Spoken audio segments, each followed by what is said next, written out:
The VO Meter, measuring your voiceover progress. Hello, everybody, and welcome to episode 3 of the VO Meter.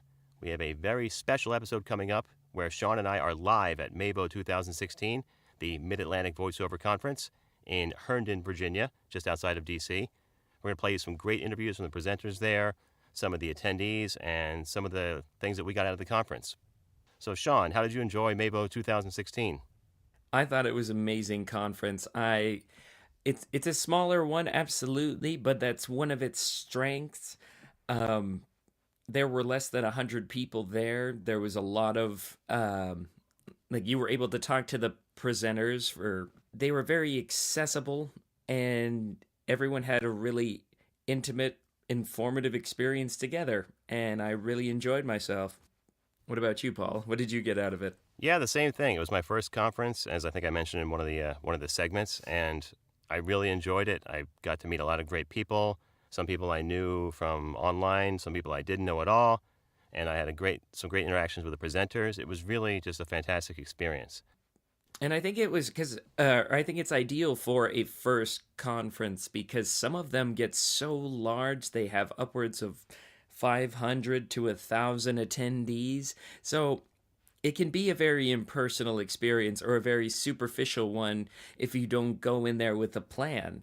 So, and like the only other conference I can compare it to is VO Atlanta, which was a fantastic conference. I don't fault it in any way, but I did really enjoy this, and it was a different atmosphere. It was a different experience. And I think if you have something like either MAVO itself or a similar conference that you can go to locally, I definitely recommend it because these things can be very reinvigorating for your career. Yeah, and the local angle is a great point. I actually came locally because I live just outside of Baltimore, I think we've mentioned. So I was able to drive down in the morning and sort of try on the conference. And the other great thing about that was that if I had nothing to talk about or if I was nervous in any way with meeting people, we could always just talk about DC traffic because most of us had that in common. It was a perfect icebreaker. And that's a huge that's an interesting networking point because, yeah, we all come here because of a similar interest, but sometimes you don't want to talk shop. So people love being asked questions about their family and their other hobbies and stuff like that. And you can make some great friends here as well. Yeah, I spoke a lot about the soccer team I was coaching. I only went the second day, and everybody asked me, why haven't you been here? And actually, I think I stumbled onto a great marketing idea. If you can come to the second day of a conference and make sure that your badge is out. There's obviously no way to do this, but what happened in my case was they left all the badges out for people to pick up. And the people that didn't pick up, it was readily apparent that they were not there. So when I did show up on Sunday, nearly half a dozen people said to me, "Oh, you're Paul. We saw your name tag yesterday. We're so glad you're finally here." And I was like, "Thanks. I wasn't expecting a big welcome, but this is fantastic."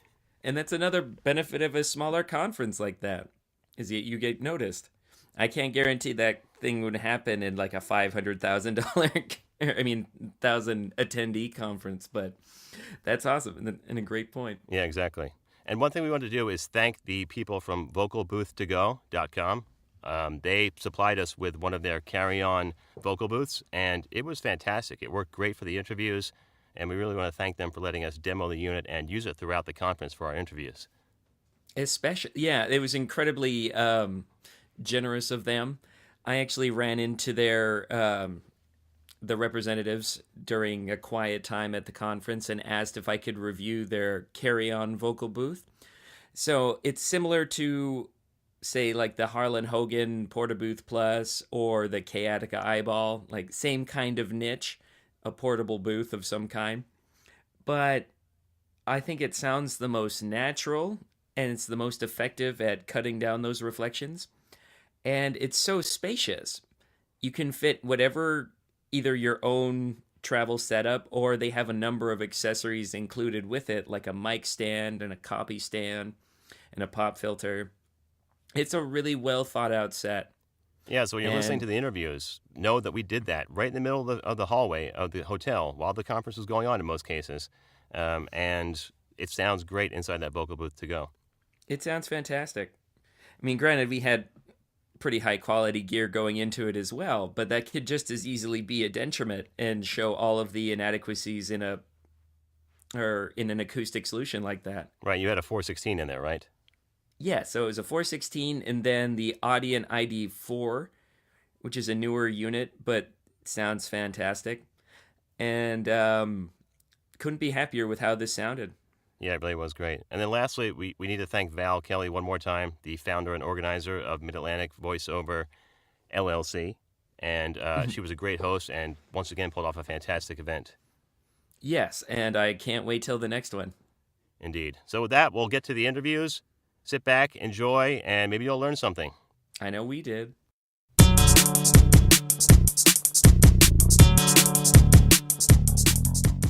So now we're here at Mavo 2016. Let's talk about some of the things we hope to get out of the conference.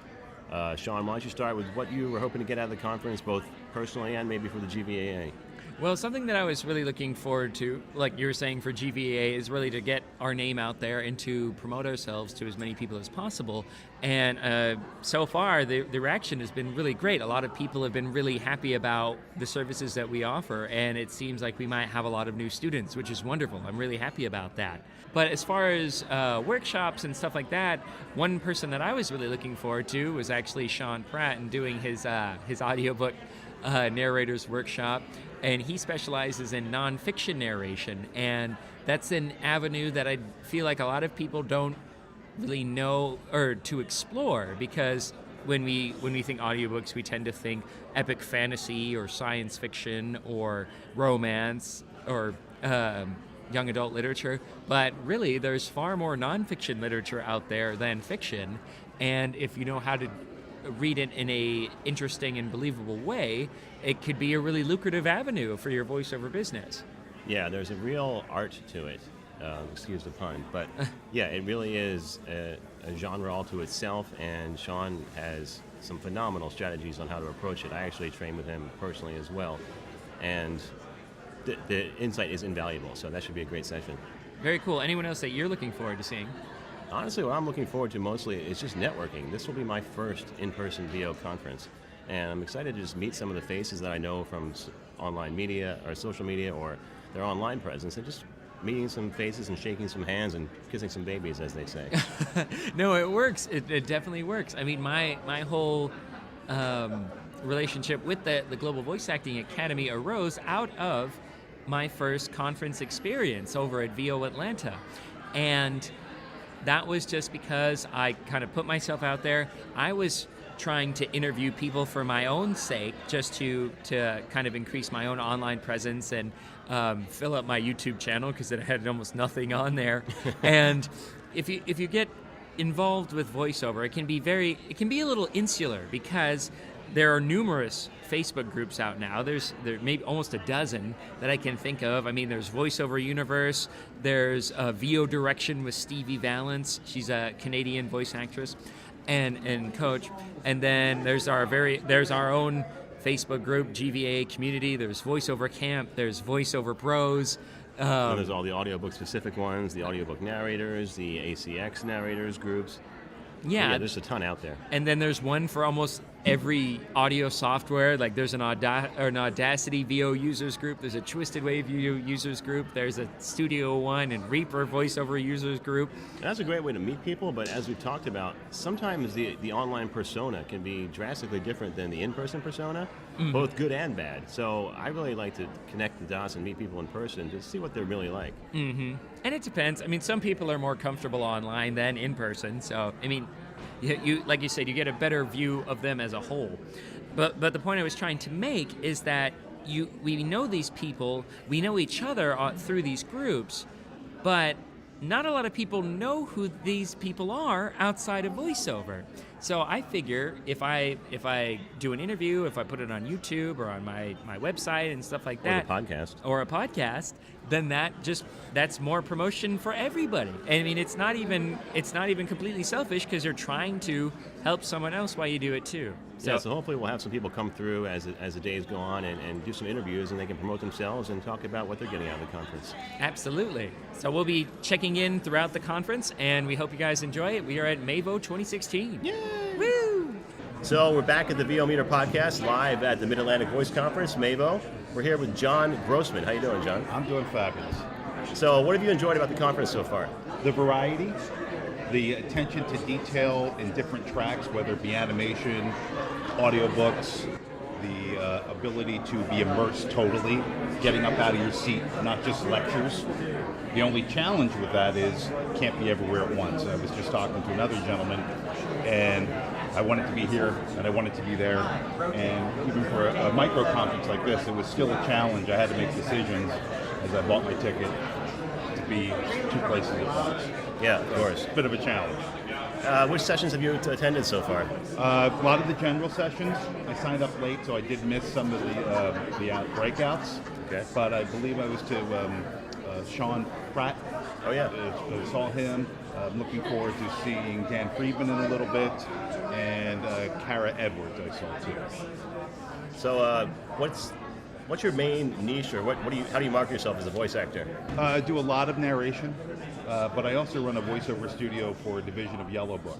Oh, okay. So if you think about your phone book, now take them and make 30-second internet commercials out of it. Just your local phone book. Something your cousin sits on or your baby sits on. Or usually it sits in my mailbox and doesn't get picked up for a week. Right. Nobody uses it anymore. We are a website company, and we make videos to go on those customers' websites. We do about 1,000 to 2,000 videos a week. For that, I need professional voiceover artists to write copy, voice it, and send it out to the website people so it can get embedded on a site. We do that all day long, all week long, and I run that team. That's my responsibility. In addition to me being a professional voiceover artist on the outside, I also manage this team. So how has the conference helped your business so far? It confirmed a lot of the stuff we're doing right. Efficiency, the 2-to-1 ratio of if it's a 5-minute recording, is it going to take you 10 minutes or is it going to take you an hour? So things like, especially with the long form narration, most of the stuff we do is 30-second internet spots. But we have a lot of them and it pays our bills, so I can't complain. Great. And one of the questions I want to ask everybody is, where are you from? What location is your business I'm just based outside in? of Philadelphia. Oh, really? Yeah, and I've done a lot of work, thankfully, for the medical corridor that's up and down 95. I've been able to do a lot of continuing medical education narration, a lot of documentary work. I'm the voice of Valley Forge National Historical Park, so if you like the National Park Service and you like history in Valley Forge, you get to listen to me when you go. Awesome. Next time I go, I'll listen. I actually grew up right outside of Philadelphia as well. I've been to Valley Forge dozens of times. Great. Thanks for joining us. And My pleasure. Good luck with the rest of the conference. Thank you much. Take care, gentlemen. And cut. All right, I am here with Rama, and we're just it's kind of a quiet time right now. Most people are in either a general session or a breakout session. The breakout sessions are ones that you have to pay an additional fee for outside of the general registration fee in order to get some more intimate one-on-one time with some of the presenters here. Like we have animation panels or commercial panels or audiobook trainings with some of the guest speakers. And I am here with Rama. So why don't you tell me about your experience here at MAVO?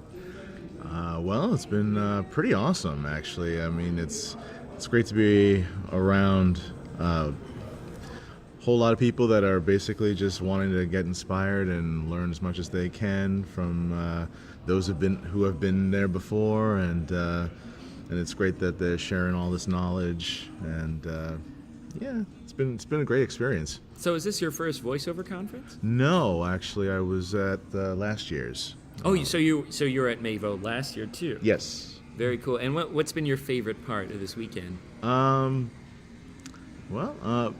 the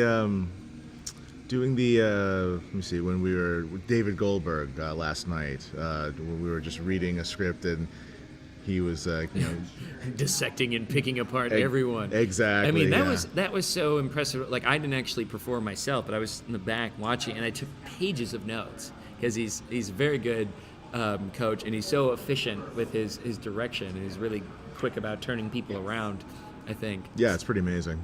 So very cool. And so is there anything that you're really excited about today? No, I mean, I'm not excited at all. No, I'm in a general state of excitement, actually. It's equally good. Yes, Everything is, okay. Exactly. That's me. I just, I'm taking it all in, and I'm, it's not like, oh, I want to be here. No, I'm like, no. I am loving all of it. And that, yeah, me too. I think it's really well organized. I feel like I've been in some of the larger conferences, and there are times where I'm like, God, I have to pick and choose. But here, I feel like everyone really can have an individual experience, but you don't feel like you're missing anything. Exactly, yeah. So that's great. So I'm Sean Daeley. I'm here with Rama. Thank you very much for doing this little interview with us. Hey, my pleasure. Take it easy, man. You too. So we're back on the VO Meter with John Florian, the host of VoiceOver Extra. You're the founder and creator, correct? Glad to be here. So tell us what you were hoping to get out of the conference. Networking a lot. I love to meet new people, and for my business, I'm always looking for people getting into the business, and they want the advice that VoiceOver Extra can give them. And also, I'm looking for people who will be writing articles for me, producing videos, and I'm learning for myself, for my own voiceover career. And that's quite a load. Definitely. So you've been here since the beginning, right, as a sponsor? I was here last year. Now, there's been 3 now, right? Right. Okay, I was here last year and proud to be here again this year. Great. And what have you gained so far in the first day and a half? Well, I've accomplished a lot of the goals. I've got a lot of people, new subscribers. It's all free subscriptions, and so I got a lot of new subscribers to our webinar, our newsletters, and that gets people interested in the webinars and everything. And I've networked with people and met a lot of friends, and I've learned some things about the voiceover career and about being a creative person. So you and I were in the session with Dan Friedman. I'm sure you've been to a couple of the other breakout sessions. What was the most valuable piece of information you've gotten from a presenter so far? Well, I got to take it to me personally where I am in my career. This morning it was Sunday Muse's general session where she got us in touch with ourselves, our creativity. That was a lot of fun. And I was reminded me of some of the mindfulness stuff that I was doing. I don't know, the raising your hands above your head. What do you call it? I don't know, mind body, being in the moment, and that kind of a thing. That really helped. Yeah, that was fun, and I think it's the most dancing I've done since my wedding. So that was a lot of fun as well. Were you the one who was dancing around with punching everybody? Punching physically? No, punching the air. Yeah, I was doing Punching a the little air. shadow boxing. Okay. Well, that was a lot of fun. Well, John, thanks so much for stopping by. Enjoy the rest of the conference. Thank you very much. Thanks for asking me to join you. Thanks so much. I appreciate it. Thank you.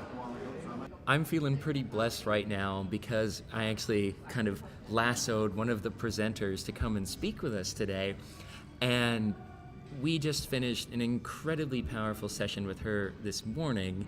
And that is former keynote speaker, current guest speaker, and winner of this year's Muse Award, Miss Sunday Muse. How are you doing, Sunday? I'm good, thank you. It's nice to see you. So what I loved about your presentation, and like we were saying before, is you have this expectation of how a presentation's supposed to sound. There tends to be a distance between the presenter and the audience. And I mean, that makes sense. I mean, you're in a large room. It can be really difficult to address it to a specific person or people within the room. But I didn't feel that wall at all. I mean, you came to us from a space of vulnerability, of uncertainty, and it was beautiful. I mean, it was so charming and so endearing, and I'm really grateful that I got to be a part of it. Thank you, Sean. Of course. Thank you. I'm grateful that you were there. Mm-hmm. And in case you don't know, Sunday is a voice actress and coach. I feel one of the greatest benefits of having a coach is through our own devices, we tend to build up armor. Some of that's societal, some of like, don't do this. Like, I remember I had an acting instructor who once talked to, like, he was actually a movement instructor, Yes. like we talked about today. He's like, what do you do when you're a kid and you have to go to the bathroom? He's like, you're dancing like everything. You're crossing your legs. You're like raising your hand and you're going, ooh, Mrs. Jones, will you please let me go to the bathroom? And you're going all, but what happens when you become a college student and you go to the bathroom?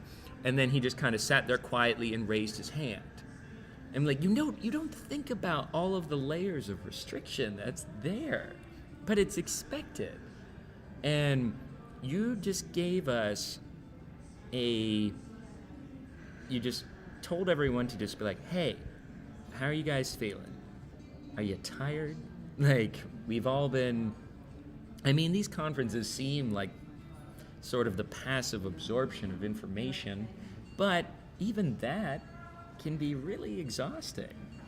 So, is there anything else that you want to talk about on that in that regard? I think the most important thing that I wanted to address was showing up to where you are at in any given circumstance, particularly at this conference, because it is about the creative, it's about voiceover.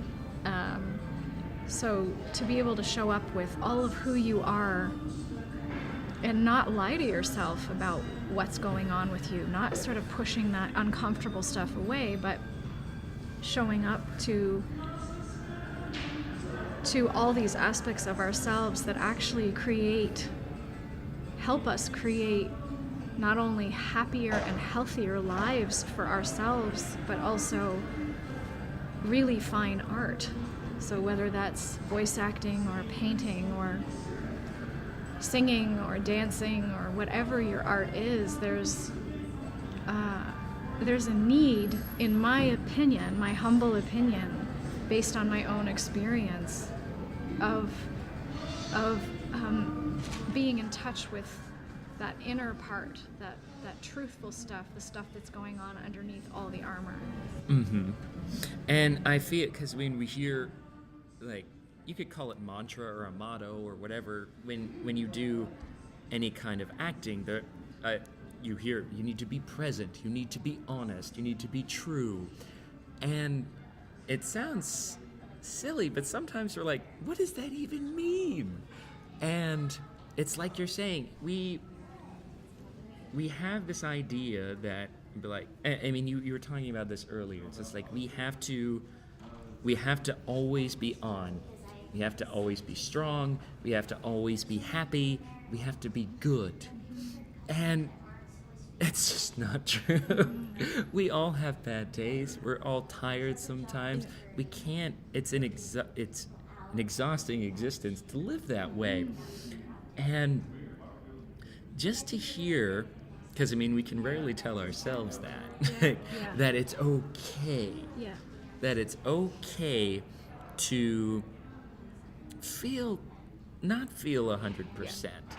And then what I loved is that once you just being aware of that, you can still use that energy for something productive, for something creative.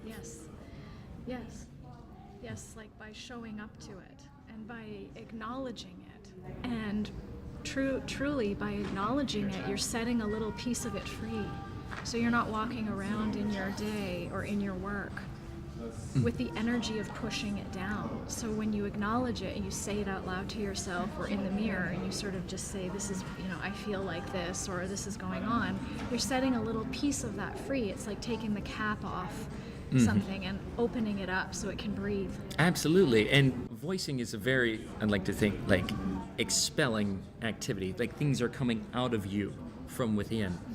And we talk about, like, pushing emotions aside or pushing things down. And it does. It weighs down. It's like putting rocks in your pockets. And you're just being like, or so often we'd be like, oh, I can't deal with this now. I got to put it away. No, just even, you might not be able to solve a problem at that moment, but being aware of it is the first step to solving it. So, and I mean, both of us are just kind of like, we just look so drained and happy, but it's, I mean, it's really true. I mean, we all, like, we sang, we danced, we laughed, we cried a little bit in this conference hall. And it's liberating is definitely the way to put it, because we have this word in theater circles of happening, something that just was so spontaneous and true and beautiful. And that's what I love, is it just like people just talking in a room. Yeah, it's a presentation, it's this formal event. Like I said, we've got all these expectations and structure, but that wasn't there. We just told stories and shared experiences and songs and happy times and sad times. Yeah. So there's oftentimes the presence is focused on in the work only. If you've noticed, I grew up doing theater. The presence was always about being present as an actor, but what about being present as a person? First and foremost, right? Because if you're present in your own experience, then you naturally bring that to your craft. If you're always trying to get present within your work, in some ways it's like you're making it a lot harder for yourself. Because just to get present in the work is not giving you permission to also be present in your life. Why don't you, in the world we're living in today, with everything that's going on in this world, don't we all want to be present with each other and with what's happening and with the vulnerability of the election coming up? It's a pretty big time. Absolutely. And some people might want to check out. They're like, no, I don't want to be present. I want to escape. But I like what you're saying, being present with yourself versus present in the work, because a lot of us are striving to define ourselves as voice actors. Yeah.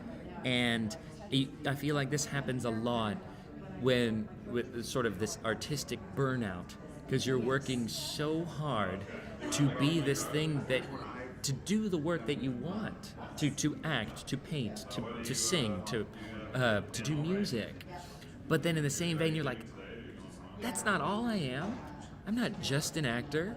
I'm a son. I'm a friend. That's right. I have all of these other, I like comic books. I have all these other aspects of my personality that get thrown under the bus because I spent all of that time working towards one thing. Right. So. And there's nothing wrong with that. It's that if you're feeling the burnout of it, see, it's when the body starts to speak up. It's when you're feeling the burnout, or you're not enjoying, or you're quite freaking miserable about life. Those are the times when you want to investigate and look at what is missing. Because we get so often involved in doing and doing and doing and doing and doing, and even saying it, I feel tired. Yeah. And so we have to nurture. You have to the rest soul. and reflect. Yeah. And that requires vulnerability. Absolutely. And vulnerability as strength, because I believe it's strength. And the practice of being vulnerable, because the discomfort for a lot of people is what holds them back. The idea that it means you're weak, or that the idea that it means that, the idea that it's unsafe is where we shut it down. And in the vulnerability is the growing. It's the new, it's the change, it's the transformation that wants to happen. And so the practice of it, some people practice by taking a dance class because they are terrified to dance and they want to experience what that means to face their fear. So that's vulnerable. And other people, it's a totally different thing. It may be confronting something in their lives that's very uncomfortable, so that's vulnerable. But all of those, or singing in front of people, and that's uncomfortable. So it's all of these things that that strengthen the vulnerability and show us it's okay.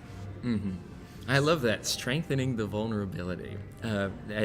It sounds contradictory, but like we were just saying, it's not. I don't know.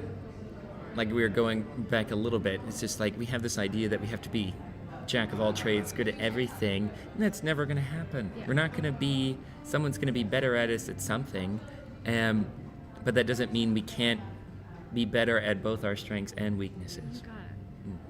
So Sunday, thank you so much for you talking so with much, me. Sean. Yeah, Thank you. I've been telling her before, but just that the experience that we shared, that she brought of herself with us, was a very beautiful thing, and it was a very empowering thing that resonates deep within my chest and my spiritual chest, that inner being, whatever you want to call it.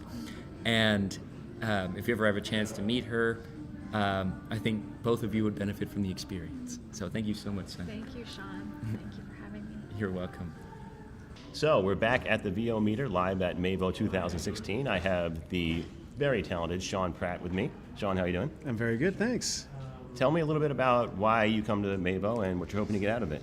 This is my second year here. Last year, I sort of talked my way into having Val invite me in because I was going to be the only audiobook guy, and I thought that'd be a nice sort of addition to what she was doing for the event.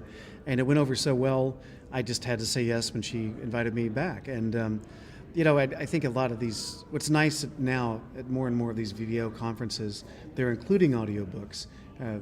People like Scott Brick and Carol Monda and Pat Fraley or Paul Rubin come to different VO conferences around the country to give a different perspective on this particular little universe that we call audiobooks. Okay, so how's the response been so far this time? Oh, really wonderful. I came in Friday night early, and I held one of my own technique classes here at the hotel, and it went over very well. And we did the Maltese Falcon piece, which you very well know. I'm very familiar with that.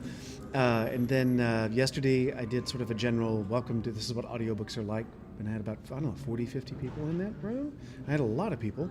And then today I sort of dove into some technique, the 4 voices of nonfiction. I'm familiar with that as well. Yeah. And the response has been really lovely. It opens a lot of eyes as to what it takes to do an audiobook and the level of commitment and that it's just a different style of VO and it takes a different kind of training, Yeah, definitely. Do you have a feel for how many people in your session or even in the general audience are actually doing audiobooks? The people in my session, like I said, I want to guess maybe about 40 people. I'd say half of them raised their hands when I said, how many of you are doing audiobooks? But the number they had done individually was pretty small. On general, I would think it was between 10 and 20. There were a couple people who'd gone up, 60, 70, 100 books or so, but they were just a handful of people. So they're working on ACX. They're making all the mistakes you make as a newbie, and they're struggling and trying to figure out how to make it pay for their time commitment. But they really do love it. So, Hopefully, at this point, they're looking to do more with a coach. And that's where you come in. Well, it's funny you should say that. Yes. No, I have to say, from a purely business standpoint, coming to these conferences is always a chance to gain new students and, sell some books and some T-shirts and coffee mugs as well, but mainly to see about, finding that right person who's ready to start training and focusing on nonfiction, because that's my bailiwick, is just nonfiction only, as you know. And so, yes, I've already fielded, half a dozen can I follow up with you, conversations, and I'm very happy about that. Awesome. Well, for those that are looking to reach out to you, tell us the sort of 30,000-foot sales pitch for your coaching and how people can contact you. Well, what I focus on is nonfiction audiobook narration. My feeling is there's plenty of really good fiction coaches out there, but in nonfiction, it takes a different kind of training. For my money, nonfiction narration is just more difficult than fiction. Not to say that fiction's easy. Fiction can be difficult with accents and dialogue, but nonfiction, to make it entertaining for the listener, is just a whole new level of complexity and difficulty. And so that's what I focus on. I focus because it constitutes a quarter of the industry. Really? 25% of audiobook sales are nonfiction, and yet I hear time and again from publishers and producers how they're always looking for good nonfiction narrators who can turn that text on, calculus or PTSD. Stock trading. Yes, exactly. How to make that entertaining. And if you can do that as a narrator, if you can learn to do that, the work will come. It really will. And I always tell my students, jokingly, that when you have a nonfiction title that someone contacts you privately for, that entrepreneur has money, as opposed to the guy who's written his 100,000-word polemic in his mom's basement on sci-fi, whatever. The entrepreneur knows it, they're using it as a marketing tool or a sales idea, and they have the money to get it produced, which means that the narrator can get paid for their time. Yeah, and I found that to be the case myself in my short audiobook career. My best-selling title so far is a book on sales techniques. Yes, absolutely. Yeah, well, see, there it is. Proof's in the pudding. And that's why you drove your Bentley here today. Indeed. So tell people how they can contact you if they want to reach out for coaching. You can find me on the web at SeanPrattPresents.com. You can follow me on Twitter at SPPresents, and on Facebook, Sean Pratt Presents as well. My email address is all over the place, but you can also contact me directly at seanpratt@comcast.net, and I'll send you some information about what I do. All right. Thanks so much for coming by, and enjoy the rest of the conference. Thanks, Paul. So we're back live with the VO Meter podcast at Mavo 2016. We are joined by Jason L. White, who is one of the presenters. Jason, how are you doing? I'm doing great. Thank you for having me. So tell me what you were hoping to get out of the conference. Well, my expectations were pretty high because there's a lot of talented people that I've been able to meet and just talk to over the course of the year on Facebook and whatnot. But actually meeting everyone is so cool because people are into different genres. They have different talent skills. They bring different flavors to what it is that we do. And it rejuvenates you and reminds you why you love this work, you know? And what I was hoping to get out of it was a lot of learning. And I always take away more than what I thought I would learn from these type of things. So you feel like you learn from the participants? Yes. What I love about these things, if you work them right, you don't just learn from the guest speakers and the presenters. You learn from everyone you meet, because everyone has these cool little quirks and nuances and tidbits that they do. And as long as you're social and you talk to people, you soak it up like a sponge, and you can reiterate and rebuttal and help people learn things also. So what was the one either tidbit you took away that was your favorite, or what was the best performance by a student or not student, but attendee that you took away? Oh, awesome. I think I can only really truly speak from the sessions that I did, that I presented because I was there and there were others going over, but so many people are talented. And it's funny that as actors, when we feel and we know that we're free, all this other type of experience and life experience and talent just comes out. I feel that we attack auditions at 40, sometimes 60%, and there's a dormant 30 or 40% just hanging out there. And when we feel that that's all I need to do is clock in, act, and clock out, all the weight is off my shoulders, and I can just 100% attack this. And to single out anybody, I don't know, there were so many really, really good reads that came out that I was even in awe of. Wow, I would totally listen to that character on a cartoon or play that video game, and I hope this character wouldn't die. Or later on I go back and kill them as a gamer, you know? It's very cool. Awesome. That's what we all want to hear. Yes. Thanks so much for being a presenter, and see you next year, maybe? Thank you, Paul. Definitely. If I'm invited back, either way, I'm coming. All right, thanks. Let's go try and win some prizes. Yeah! All right, thanks, man. Thank you. This is Sean Daeley, and I'm here with Nicola Richards all the way from the UK. She was one of our presenters on, she's our little positivity princess and our social media expert. So can you tell us a little bit about what you did here at the conference? Well, in my general session, I sort of wanted to get everyone going, get the inspiration out there for the beginning of the conference. And it was great, yeah. I felt much more positive afterwards. I just wanted to, at the beginning, spread the message that you can get to where you want to be, to smash those goals, make things happen, but take small steps to get there. Absolutely, and I feel like, I don't know how closely you're interacting with some of the attendees, but throughout the conference I had people constantly saying like, you should have asked for what I wanted, like Nicola said, or like they were definitely taking some of the nuggets that you were dishing out. Like I was just saying before, like never be afraid to say yes, never be afraid to ask for what you want, because otherwise how are people going to know? Exactly. That was one of my big things. Let people know that you exist, because that sounds stupid, but in this industry you need to be, know what you want, and then share it with people. Let them know you're there. Very cool. And you've had quite an interesting experience yourself. Like I understand you spent quite a lot of time working on cruise ships. Yes, I did, as a chipmunk. As a chipmunk. That was a joy. Mm-hmm. So was that, did you use your normal voice for that, or did you have to like do a character, or did... I wasn't allowed to speak in that character. I was just literally in the suit going around. Yeah, because I think if I was able to speak, it would have been a problem, because the kids like attack you a little bit. Mm-hmm. So maybe if I was allowed to talk, it might not have been pretty. So it's probably better. Mm-hmm, it's probably... No, I mean they don't assume there's anyone in there. They're just like, mascot! Yeah. attack. But that's awesome. And is there... Because, I mean, I saw you attending some of the panels yourself. Mm-hmm. What were some of the highlights for you? Well, I personally don't know much or anything really about anime.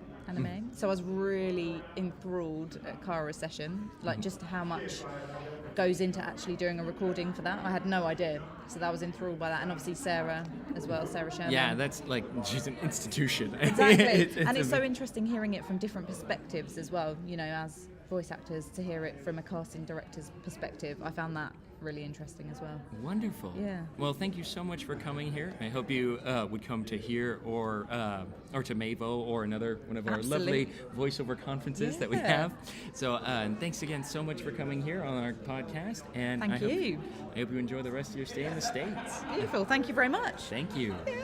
All right, so we have just finished up another amazing Mavo 2016, and we are really lucky because we are able to pull Val Kelly, the coordinator of this fantastic event. Val, thank you so much. How are you doing right now? I'm doing great. It was such a great weekend. I think at a certain point you kind of work on adrenaline from the excitement of the whole thing. So yeah, I felt like it was a really successful event. What were some of the highlights for you? Well, Sarah Sherman's keynote address was just, it was kind of epic actually. It was such a dream come true for me to hear her speak and to get advice from her, and that was definitely one of the highlights. I also loved Sunday Muse's session where she had everyone dancing and up around the room and singing, which It was she so did a great much. job of. Thank you. Well, we didn't have karaoke here, so I had to do something. There you go. Yeah, everything was so great. It's hard to pick the highlights, but those are two that stand out to me. And then, of course, her Moore's session was amazing, and the animation panel was so great. So yeah, everyone was great. Nicola Richards, all the way from London. So amazing. I thought it was fantastic, and I know that you sort of market this as a smaller or micro conference, but there's really nothing small about it. You've worked so hard to bring such paragons of the industry as voice actors and coaches and industry leaders like Sarah Sherman, like you mentioned, and